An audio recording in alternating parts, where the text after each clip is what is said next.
وہ حکم کیا تھا؟ یا ایھا الذین آمنوا اطیعوا اللہ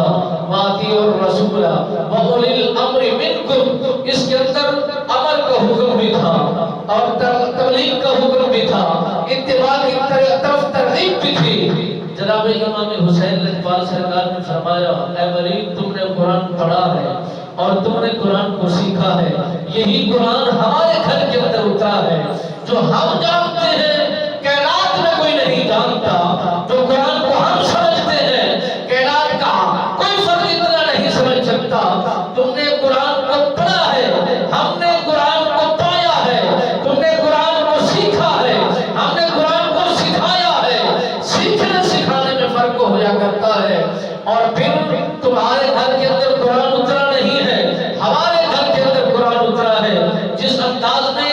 ہم نے قرآن کو سیکھا ہے ایسا کسی نے نہیں سیکھا، اور جو اس کا لب لباب ہے میں تمہیں سکھا دیتا ہوں۔ میرے نبی سرکار کے نواز رسول حضرت امام علی مقام امام حسین اقبال سرکار نے ولید کو فرمایا اے ولید جو تم نے سمجھا ہے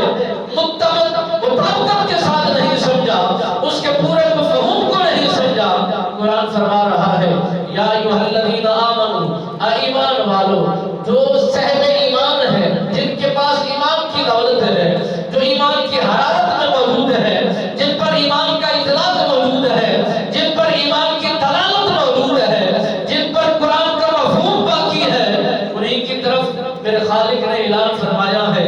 جن کی ہاں ایمان کی دولت ہے، ایمان کی حرارت ہے، وہی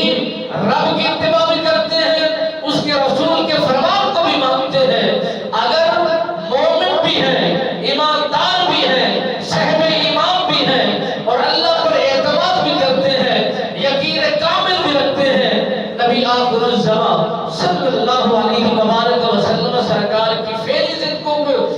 زندگی کو بھی مانتے ہیں، آپ کی قولی زندگی کو بھی مانتے ہیں۔ دونوں اقوال کو مان کر اسی کے تحت اگر عمل کرتے ہیں، ہم اس کی حکومت کو بھی تسلیم کرتے ہیں، اس کی سلطنت کو بھی مانتے ہیں، اس کی بادشاہی کو بھی لیتے ہیں، اس کی رہبری کو بھی مانتے ہیں۔ ہمارا اطلاق، ہمارا تکرار کسی کرسی کی وجہ سے نہیں ہے، کسی سیاست کی وجہ سے نہیں ہے، ہمارا تکرار تو بس اتنا ہے کہ یہ فاسق ہے، یہ فاجر ہے، یہ زانی ہے، یہ شرابی ہے، سنت مبارک کا تارک ہے، نبی کے دین کا مخالف ہے، نبی کے دین کو توڑ پھوڑ دیتا ہے، دین اسلام کی حد بندیوں کو توڑ کر یہ سفر کرتا ہے، اس کا رہنا سہنا